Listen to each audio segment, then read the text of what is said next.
again. Welcome to the very first episode, or I guess rather the first real episode, I don't know, of Fearlessly Unbroken. I guess this is technically the second episode, but who's keeping track?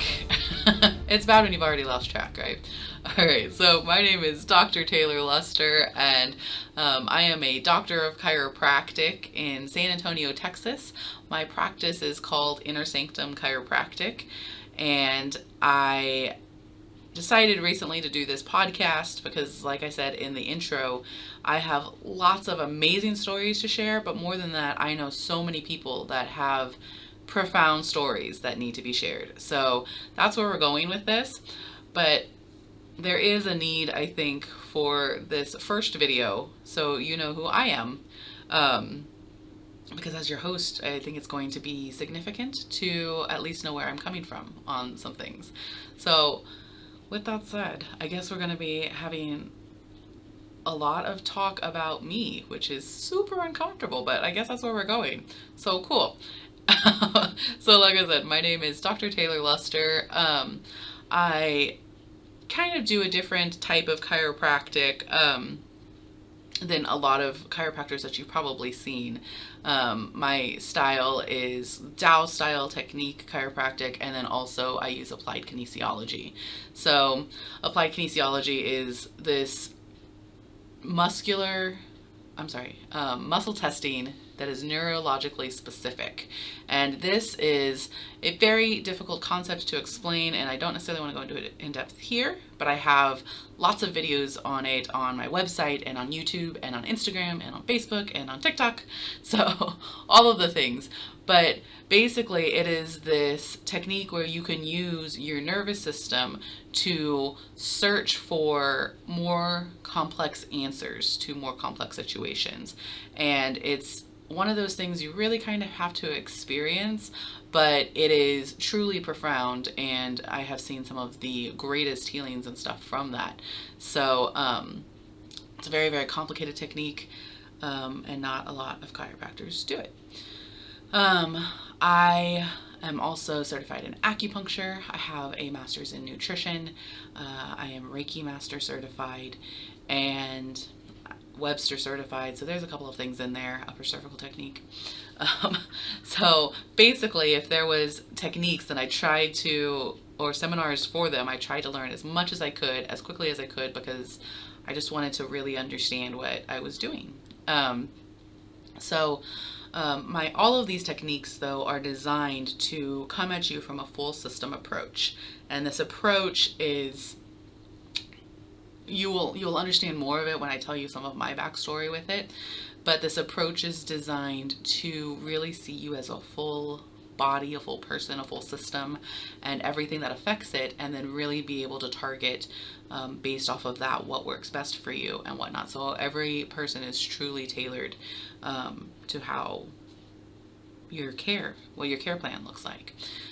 So with that said, it's a little bit different than some of the other things, but like I said, some of my backstory will help you with some of that. So I'm actually going to start with that, and I was going to try and break this up into categories. That's what my notes say, but I think it's going to make more sense in story format. So of course, that's how we're going to do it. So when way back in the day, when I was in high school and whatnot, I was super active. I was doing all sorts of like club volleyball and stuff like that. And I was in a very long-term relationship. We were together for almost 12 years. And during that time, I'm not exactly sure what happened. There are a couple of triggers that might have come up as far as like some emotional stuff. You're a teenager, and then I was taking the NuvaRing birth control at the time, and there may have been some culpability there. We're not sure, but regardless, there was a lot of stuff going on, and overnight, pretty much, I gained almost 100 pounds, and I hadn't changed anything. I was still incredibly active, and it was very frustrating. It was hard in my relationship, all of those things. So then over the next, 6 years or so, I spent a lot of time trying to figure out what was wrong. and I went to so many doctors. I literally had dozens and dozens of diagnoses, everything from mental health to physical things to autoimmune conditions to you were born with it, and just everything. And I was taking so many pills. I think in the last video I mentioned that I was taking like 26 pills by the time I was like 26, and that's ridiculous. I was taking like 3 times a day, and I wasn't feeling better. It was pills for symptoms of other things and other pills for symptoms of those pills, and it was just, nothing was good, and I just was really struggling. And my relationship at the time, which ended up being, like I said, almost 12-year relationship, it did struggle for some of that, because it was just a weird time. It was very, very hard. I went to at least 100 doctors. And I had doctors to the extent where I had doctors turn me away because my case was too complicated. And that is an incredibly hard thing that I know many of you have actually experienced. Or I had doctors that would tell me, I had one doctor that I went to for migraines because I was getting these migraines all the time, and the allergist had sent me there. And the doctor, I'd never met him. He walks in for not even 30 seconds and he tells me, oh, I already know how to fix this. If you lose 100 pounds, then your migraines will go away. And I was just like, you haven't talked to me for more than 10 seconds. I know that I need to lose weight, and if I could, I would. I was like, I am doing all of the things right. I am eating right. I'm active all of the time. Like I'm a kid. Like, it was just, I know many of you can relate to some of those stories, so there were a lot of times where you get defensive for some of those things because you're just like, you're not even listening to me, not even listening. So it was a really hard time for some of that. And then during some of that time, I also ended up having a total of, I can't necessarily break them up as far as timeline, but a total of 8 surgeries in my life for a whole bunch of different things. 6 of them were probably around that time frame. But it was just a whole bunch of things, and I can't say that I'm worse off for having had those surgeries, but I also can't say that I'm better. There was definitely a cost to them, and not just a financial cost, but a cost as far as you trade acute and sharp pain and for a chronic pain that doesn't go away, and that's a hard trade-off, so I can't say I wouldn't do them again. I can't say that they didn't help, but I can say that my problems weren't fixed, and that I still live in chronic pain. So with some of that, my 12-year relationship kind of started coming to an end right around the time that college was ending. Well, it was heading that way. So in college, I was actually studying, I got 2 degrees because I couldn't decide, and I don't know, why not, right? So first I got a degree in psychology, and secondly I got a degree in biology. So you would think that those 2 are not complementary, but they are actually super helpful, and I find that I use them all of the time because, well, biology obviously is a nice segue into chiropractic and whatnot, but psychology was too, because I find actually that I use so much of that on a daily basis with people, because you have to be the safe place for them to heal. So I ended up getting both degrees. And my goal at that time was actually to go to veterinary school. I had been a vet tech for quite a while, and I was really aiming at that goal. Around that time, I'm going to throw in a big curveball now. Around that time, I was the sole witness to a murder, the murder of a colleague of mine and a friend. And obviously that was really hard. I'm not super going to go into details for respect, as for respect, but it was definitely a very, very hard time, and there was a lot of questioning of God and purpose, and I had a lot of survivor's guilt, and I was trying to figure out why I was here and they were not. So that was pretty difficult, incredibly profound experience, that I don't think I could do justice to without obviously express permission. And so I'm just going to kind of leave it at that. But it definitely shook a lot of who I was at that time and what I was going through, my perspective on life. So I ended up getting into veterinary school. I went to, when you have the option, so there's only so many veterinary schools in the United States, and one of them is, that's licensed to practice in the US, is on the island of St. Kitts. And it is, why wouldn't you go to a veterinary school on an island? Like, seriously. It was stunningly beautiful. I mean, it is a beautiful, beautiful location. But it was harder living there. It's definitely a little bit of a third world country. Women are second class citizens there. Their island time is definitely a thing. Like, everything shut down by like 4 p.m. So like, heaven forbid if you wanted to like go get groceries after classes or go do stuff after classes, or and that included like most fast food restaurants or anything. So you really had to like be able to cook, and everything just shut down. It was really interesting. And during that time, I had also gone gluten-free and dairy-free with the wellness chiropractor that I went to, which I'm going to talk to you about in just a second. But it was just a hard life being there and realizing the amount of,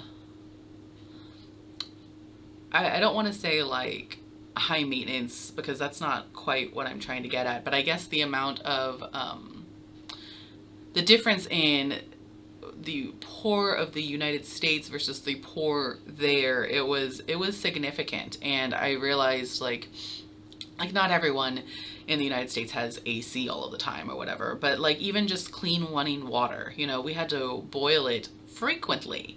And there was one day in particular where I knew that I couldn't do this really anymore. And it was raining, and I guess we had like gotten sideswiped by a hurricane or something, or, I mean, it was not significant. It was just very little bit. But anyways, it was pouring rain, and I had gotten up in the middle of the night to go to the restroom, and all of a sudden my toilet starts overflowing, and not because it was any reason, it just started overflowing all over my apartment, and I was super stressed out about it. So I was like I used every little piece of fabric that I had to clean up all the water because it was everywhere. And then at that point it was time to get ready to go to school. So I turned on the shower, and I get in only to realize that it is mixed with all sorts of sewage, and it reeks, and I am now covered in that. And it was so awful. I called my dad crying, and my boyfriend at the time crying. I was just like, I can't do this. I can't do this. So things kind of went downhill from there. I ended up, as a result of some of those complex things, ended up failing out of that. And I think for the better, because I think it was just, it was definitely an incredible experience that I would not replace, but it was definitely a hard lesson in a lot of ways. But when I think of like, it was like one of the hardest areas that I went through, but it was also like one of the most beautiful places. Like in my head, I think of it as kind of like a safe place too. Anyways, so we went to vet school for a bit, and then I came back, and around that time when I had just gone to vet school, I wanted to back up for just a second. I had met that wellness chiropractor, Dr. Charles Webb, and he had told me that a lot of my stuff was coming up as thyroid, but they weren't testing all of my thyroid. So he did a bunch of blood work on me, and he came back and he was like, you have Hashimoto's thyroiditis, which is an autoimmune condition against your thyroid. And one of the things exacerbating it is gluten. So gluten and dairy actually have very similar profiles chemically to your thyroid. So what was happening was that I had a syndrome called leaky gut syndrome, and we can go into all sorts of details about some of this stuff later.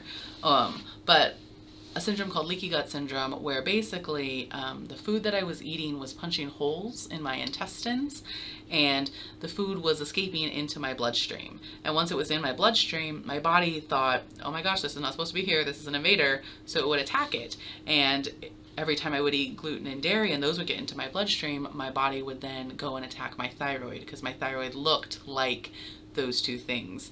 So it's an autoimmune induced hypothyroidism. And so with some of that come a lot of, your thyroid controls so many things. So I was starting to have, I was being diagnosed with adrenal fatigue and adrenal triad and PCOS and all of these things, and my inflammatory numbers were through the roof. So Dr. Webb was able to help me bring a lot of that down to a much more manageable level, and I got off of gluten and dairy and healed my leaky gut, which is a continual process, but I healed it and I felt so much better. And so since then I've been gluten-free, dairy-free, and artificial sugar-free for quite a while, and for the most part I wouldn't go back. It's not a temptation when you know the consequences on the other side, when you feel them. So anyways, I left vet school, and at this point, right as I was leaving, I had gotten sick from a gluten poisoning or a gluten contamination basically, and I found myself on the hospital floor in a third world country, vomiting, and that was super fun, because these hospitals are open air hospitals, so there's no doors, there's it's not anything what you would experience here. And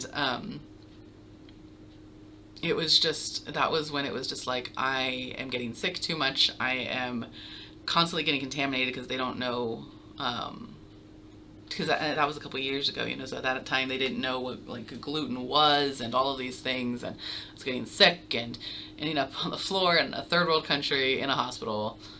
It's going well. So anyways, so I ended up leaving vet school and coming back home, and my 12-year relationship was struggling a bit at this time, and my health was a little bit better than it had been, especially coming back home, but my mental mindset was not good. So I spent about a year trying to figure out what was next. And during that time I got into a car accident, and in that car accident, that's where I started realizing that chiropractic might be an option. So and also during this 1 year of chaos, my 12-year relationship was ending, and I had met my next relationship. So there was a lot of transition, a lot of things changing, and it was a very, very, very hard time. So as far as school goes, I thought I might do something with forensic psychology. I thought I might do something along the lines of nutrition or something, but I ended up, and I also vet school and medical school too. So I ended up applying to literally 30 different types of things, 30 different places. Some of them were forensic psychology, some of them were medical school, some of them were vet school, and then a number of chiropractic schools. And I was a pretty good student, so the chances were pretty decent going in. And I did not get into anything but all of the chiropractic schools. And I took that very much as a sign of this is what we're doing, you know. There was no reason why I wouldn't have gotten into any of those other things other than like, this is where you're supposed to go. So I took that message, and I'd been to some chiropractors, but not like for, you know, I didn't really know what I was getting into. So anyways, my 12-year relationship ended. I got into my next relationship, which was a 6-year relationship. And I was waiting to get into chiropractic school. Now, after this car accident, we ended up needing to have these surgeries. So I ended up having the neck surgery first, and I had that right before I went to chiropractic school. So I literally went to chiropractic school in a neck brace, which is not a good plan. It's not a good plan. But per me, this is what I would do. So I went to chiropractic school in a neck brace, and my 6-year relationship at the time, he moved up from San Antonio to Missouri to help me because it was really, really hard to do anything because I had to be in this neck brace. I was definitely high on all sorts of meds all the time. Like, it was just, pain management was really, really difficult, which we can go into at some point, but just a brief overview. It's very difficult. I really had a hard time with that one, and he ended up showing up and helping me out, moving in to help me out, and that was really beneficial at the time. In retrospect, I almost wish he hadn't, but we'll go into that in a minute. Anyways, so we have this 6-year relationship, and post-surgery, I just get into chiropractic school, and pretty early on, I drank the Kool-Aid because of chiropractic philosophy, because it was really this idea of that the body heals itself if we get out of the way. And they said something along the lines of, what do they tell you to do when you are really injured or sick in the medical world? They tell you to go home and rest, or to hydrate, or you take it easy, you know? And what is this saying? This is saying that get out of the way, let your body heal itself. And this was significant to me because it really truly was the entire mentality of everything. And, you know, that if we just were able to move out of the way, then maybe there would be answers there. And combined with all of my health struggles so far, I was really, and the only relief that I had ever found was with the chiropractors, you know, with Dr. Webb. I was really of the mindset, like, I'm not going to keep taking all of these pills. I'm not going to keep feeling this way. I'm going to get off of them. And it took me a bit, and it was really, really hard. And, but I feel like I ended up drinking the Kool-Aid, understanding this philosophy, and really embracing it, because my whole path felt like it had led up to this. And I ended up meeting my mentor one of my mentors there, and his name was Dr. Scott Huff, and he is fantastic. I highly recommend him to anyone in the Missouri area or St. Louis area. But he really helped me understand more of what chiropractic really is, what applied kinesiology is, what I could do with nutrition in my system, and all of these things. So he was really integral for some of that understanding, and lots of shouts out to him. So during all of this time, my mindset is changing, and I'm having a lot of different stuff with my health, and it's improving, but I'm still in now this chronic pain. So I'm in chiropractic school, and I end up having to need this second spinal surgery, this low back surgery, and that one was hard. Right in the middle of school, and I had to take almost a year off to recover from that. And during that time, the school worked with me to do the Master's in Nutrition program because it was online, and it would stave off my loans a little bit. So we did that, and it was definitely a means to an end, because I had wanted to do that anyways and incorporate it into practice. So it worked out nicely. But during that time, there was a lot of abuse, emotional abuse going on in my relationship that I didn't realize until later, until I was in a healthier place. And physically, it was a lot, because like physically, I was not in a good place in general, because I was in so much pain, and I couldn't get past some of that with the emotional aspect too. So it felt like I needed help, and I needed him. And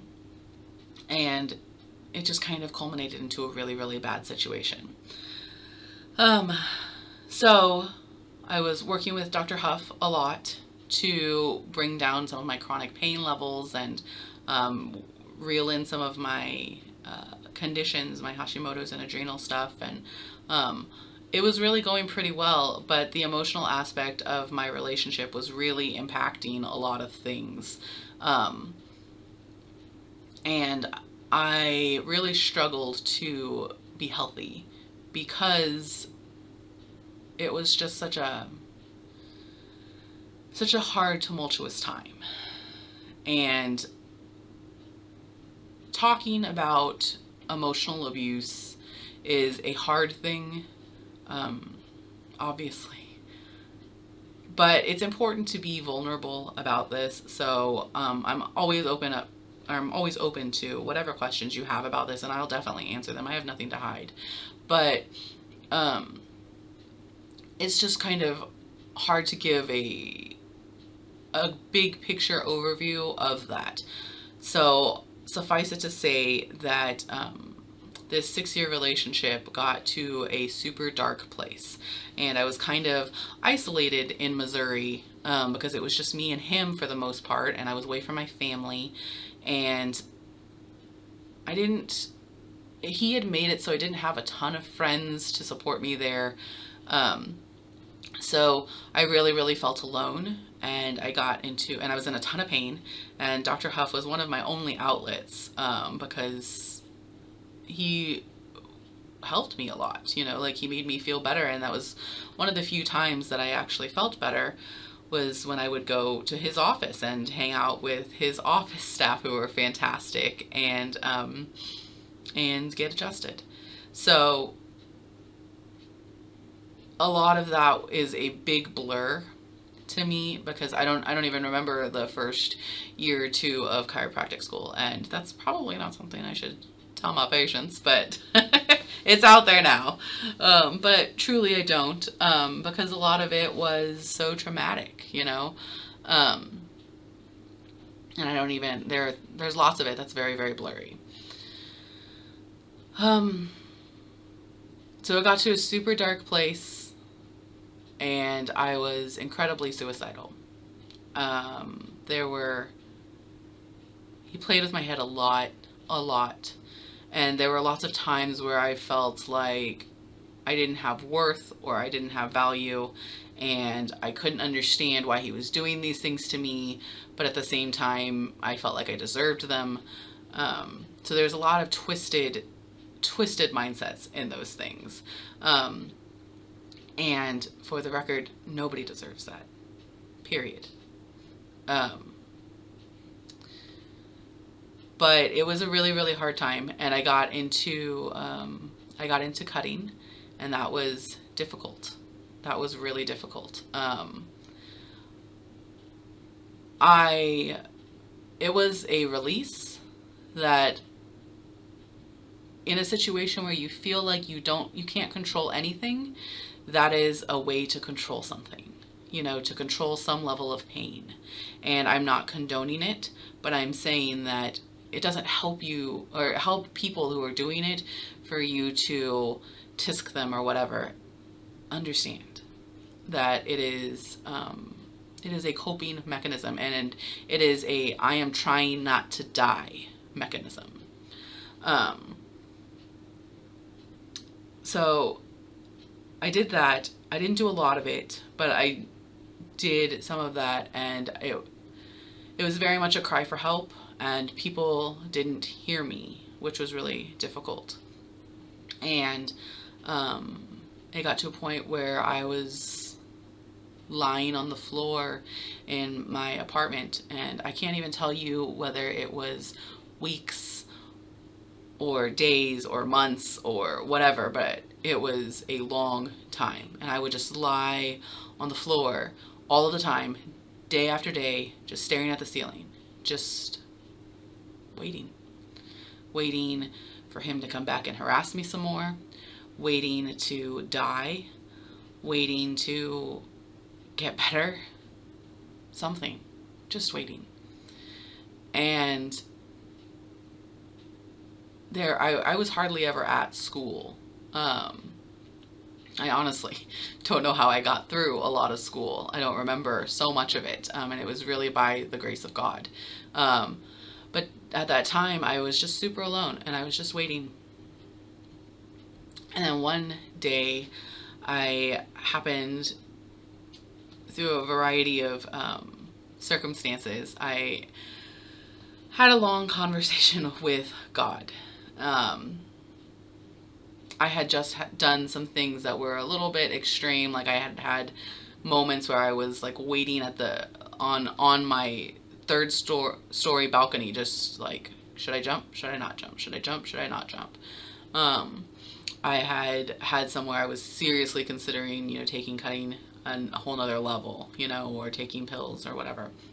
But I didn't, because I knew that I couldn't do that to my parents. I couldn't do that. So I was just waiting. And I ended up having through, like I said, a variety of different things, a one-on-one, all out with God. And I had a lot of issues with God up to this point. Like I had said for a very long time that I was not agnostic. I didn't know. I basically just said, I don't know if there's a God, and I don't think that there is a way that you can know. Up until that point. And overnight, literally overnight, I had a full-on awakening, and call it what you will.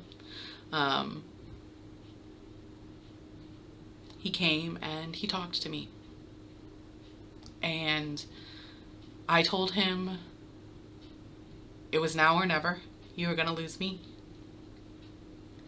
And he came and he showed up, and he showed me all of the things all of the moments where I had been alone and I was hurting. He showed me where he was, and I hadn't asked him why I went through those things, because it didn't matter. It didn't matter. I just didn't want to be alone having gone through those things. And he showed me where he was during all of that. And I knew then that I didn't have to be alone for whatever came next, hell or high water. None of it was going to be as bad as that moment.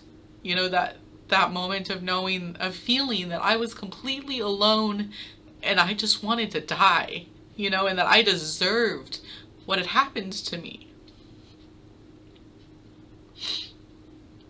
So I had a complete 180 overnight, and some of my best friends were like, who are you and what did you do with Taylor? But I ended up, my story and what they could see from it and just how genuine I was with it, because it was everything. All I wanted to do was show them what I had seen, and they ended up having their own experiences with it, and it was so profound. And from that moment, healing really started. It started with repairing my relationship with God, and with myself, and that took a while.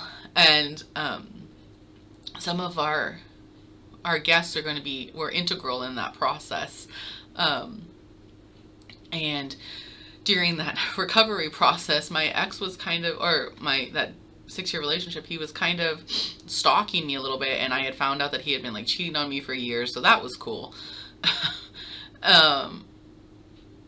but he would stalk me, and he would like bang on my door at 3 in the morning while, and you're trying to recover from this, and just so many different things. It was very, very stressful. But I had some amazing support that just kind of showed up out of nowhere. Like, I don't know, they were all gifts, because I was not seeking them out at all. Like, they just showed up. And the first one of those is actually going to be our first guest. His name is Michael Ortiz, and he's my best friend, and he was with me through a lot of that.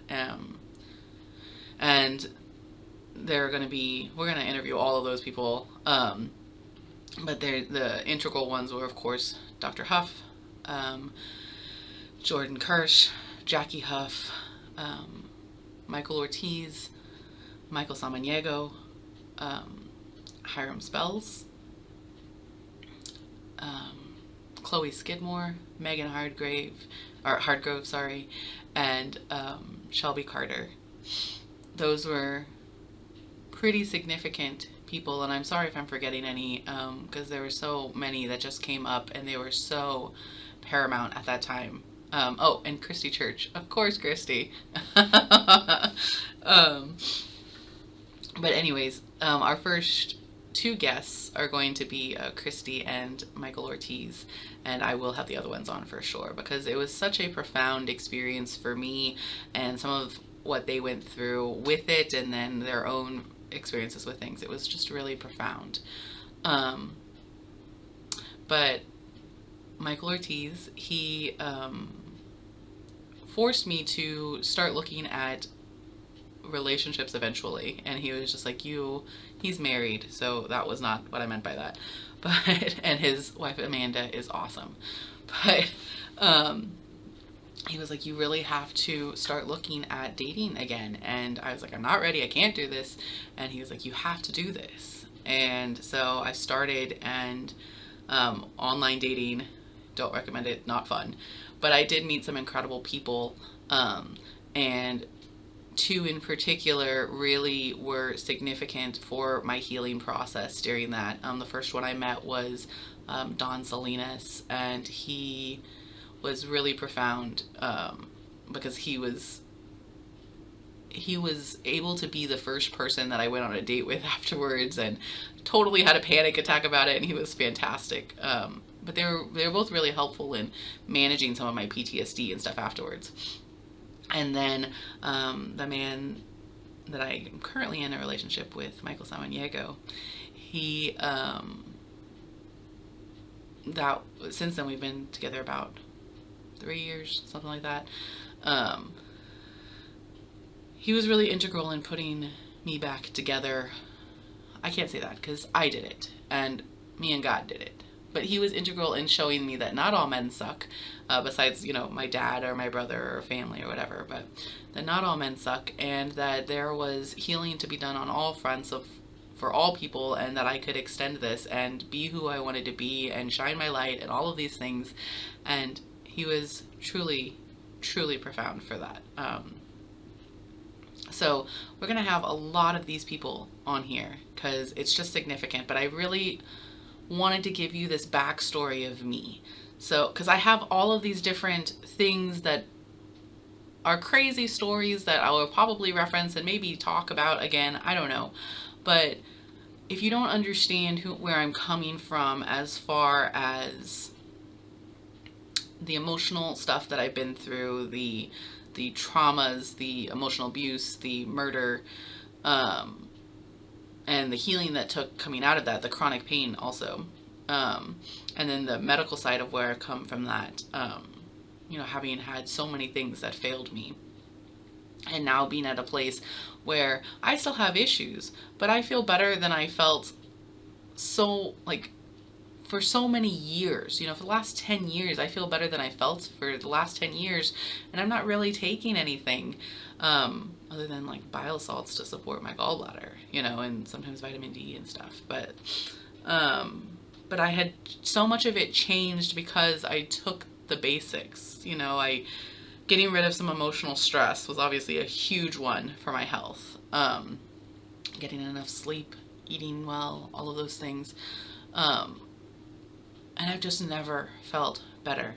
And I think it's significant, and these are the reasons why I wanted to share this. So when I'm coming at you with some of these things, with these ideas or belief systems or whatever, you know where I'm coming from. That I have quite a varied, checkered history, but I think it helps me be a better doctor. And that's I guess the one thing that I guess makes it worth it.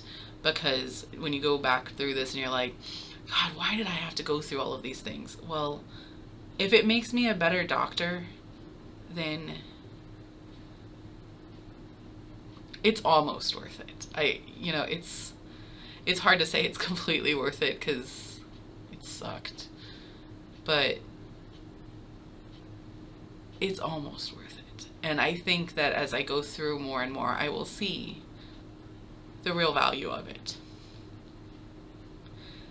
So that was a lot of vulnerability right up front, and huge, varied overview of me. But I really wanted to give you that so you have that frame of reference. And I promise I won't ramble quite as much. There are just a lot of things to cover.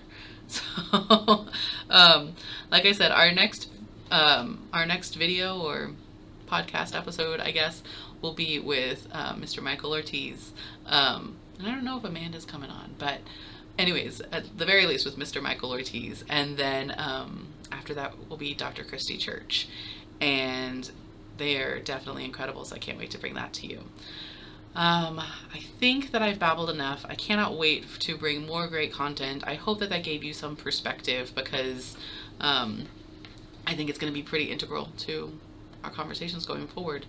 But I really appreciate you for listening, if you've listened to this whole thing especially. And I just hope that you glean something from my experience, but more than that, I hope that you reach out to share your own. There's so much that we can learn together about this life and how to get through it, and I really want that. I really want to be a part of that, and I really want you to be a part of that with me. So I guess on that note, I'm going to end this, and I will look forward to seeing y'all next time. Again, find this on all of the new social media thingies and on our website, www.innersanctumchiropractic.com.